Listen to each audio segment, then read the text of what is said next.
Actually మన ఇండియాలో కొన్ని కాన్సెప్ట్లని టచ్ చేయరు, ఎందుకంటే ఇండియన్ సెన్సార్ బోర్డ్ అనేది చాలా స్ట్రిక్ట్ గా వర్క్ అవుద్ది. దీనివల్ల వాళ్ళు చెప్పాలనుకుంటున్న పాయింట్స్ ని ఆ సెన్సార్ రూల్స్ కు లోబడే చెప్తారు. బట్ కొంతమంది ఫిల్మ్ మేకర్స్ ఈ రూల్స్ ఏం పట్టించుకోకుండా వాళ్ళు చెప్పాలనుకుంటున్న పాయింట్ ని రాగా రియలిస్టిక్ గా కొంచెం డిస్టర్బింగ్ మోడ్ లో ఎస్టాబ్లిష్ చేస్తారు. కొన్ని సినిమాలు అయితే ఇవి అసలు ఇండియన్ మూవీస్ అయినా అన్న డౌట్ కూడా వస్తుంది. సో అటువంటి ఒక top 5 shocking, disturbing and hunting movies ని ఈ వీడియోలో మనం డిస్కస్ చేసుకుందాం. నేవ్ వరుణ్ బాట్ లోంచా కోనే కొంచా. ఈ సినిమాలో చిల్డ్రన్ క్రిమినల్స్ గా ఎలా మారుతున్నారు, దానికి గల పరిస్థితులు ఏంటి, ఆ చుట్టూ ఉన్న పరిసరాలు కానీ ఆ చుట్టూ ఉన్న వ్యక్తులు కానీ వీళ్ళు అలా ఆలోచించేలా ఎలా చేయగలుగుతున్నారు, అండ్ మోర్ ఓవర్ ఏజ్ తో సంబంధం లేకుండా సెక్స్ కి ఎట్లా అట్రాక్ట్ అవుతున్నారు, ఈ పాయింట్స్ అన్నిటిని కూడా ఈ సినిమాలో డీప్ గా డిస్కస్ చేస్తారు. అండ్ ఈ సినిమాలో కొన్ని సీన్స్ ఉంటాయి, ఆ చిన్న పిల్లలు పెద్ద లేడీస్ మీద సెక్సువల్ గా అట్రాక్ట్ అవుతారు అండ్ వాళ్ళతో ఇంటిమేట్ కూడా అవుతారు.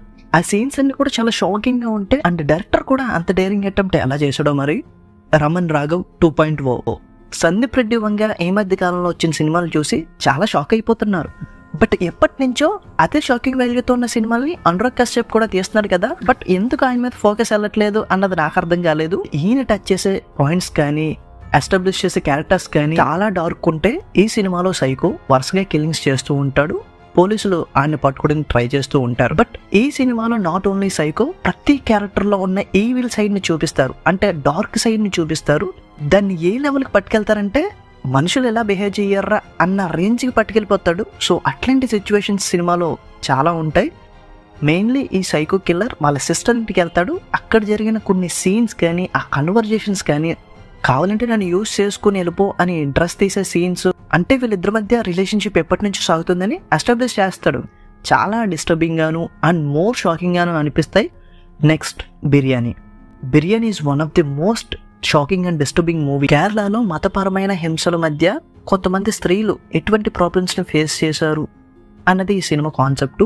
ఫస్ట్ నేను ఈ సినిమా చూసినప్పుడైతే మామూలు షాకింగ్ లేదు, అసలు ఇంత డేరింగ్ అటెంప్ట్ ఎలా చేశారా బాబు అనిపించింది. ఎందుకంటే సినిమాలో టచ్ చేసిన పాయింట్స్, వాళ్ళ తమ్ముడు తీవ్రవాది అయితే కుటుంబానికి సంబంధం ఉన్నా లేకపోయినా వాళ్ళని కూడా తీవ్రవాదులుగా చిత్రీకరించి హస్బెండ్ తో డివోర్స్ అయిపోవడం గానీ, అండ్ వాళ్ళున్న ప్లేస్ నుంచి కూడా వాళ్ళని తరిమేసే విధంగా వాళ్ళ చేష్టలు కానీ అండ్ తను బతకడానికి ఎంచుకున్న మార్గాలు కానీ చాలా షాకింగ్ గా ఉంటాయి. అలాగే సినిమాలో కొన్ని న్యూడిటీ సీన్స్ ఉంటాయి, ఆ న్యూడిటీ సీన్స్ ని అంతే రాగా చిత్రీకరించిన విధానం కూడా మరి ఇంత రాగా ఎలా ఎక్స్ప్లోర్ చేస్తున్నారా అని అనిపించక మానదు.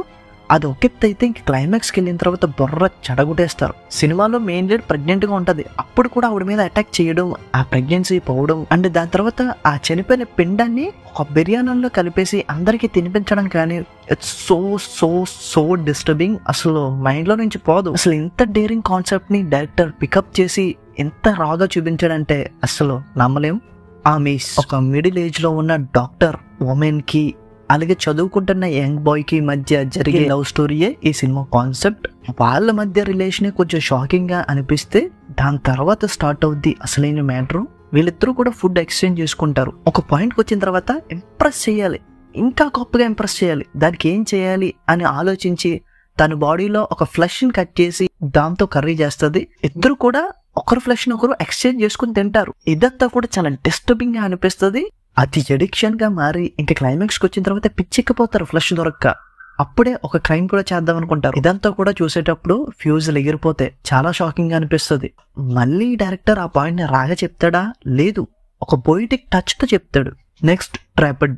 ఒక అపార్ట్మెంట్ రూమ్ లో లాక్ అయిపోయిన హీరో చుట్టూ ఎవ్వరు ఉండరు, అక్కడి నుంచి ఎలా బతికి బయటపడ్డాడు. హీరో లాక్ అయిపోయిన తర్వాత వాటర్ ఉండదు, కరెంట్ ఉండదు. కోర్స్ ఈ సినిమాలో సర్వైవల్ కోసం మరీ ఎక్స్ట్రీమ్ కి వెళ్ళాడు అని ఎక్స్ప్లోర్ చేయకపోయినా కొన్ని సీన్స్ అయితే మాత్రం డిస్టర్బింగ్ గానే అనిపిస్తాయి. అంటే వాటర్ లేకపోతే తన యూరిన్ ని తన తాగే సీన్స్ కానీ అండ్ చీమల్ని బుద్ధింకల్ని తినడానికి ట్రై చేసే సీన్స్ కానీ డిస్టర్బింగ్ గానే అనిపిస్తాయి. సో గైస్, ఈ 5 సినిమాల్లో మీరు ఏ సినిమాలో చూసి ఉంటే మీ ఎక్స్పీరియన్స్ ఏంటో కింద కామెంట్ చేయండి. అలాగే వీడియో నచ్చితే లైక్ చేసుకుని నన్ను కొంచెం సపోర్ట్ చేస్తారని ఆశిస్తున్నాను. అండ్ మోస్ట్ ఇంపార్టెంట్, ఆ సబ్స్క్రైబ్ ఏదో చేసేసుకోండి గురుగారు, కొంచెం సపోర్ట్ ఇవ్వండి.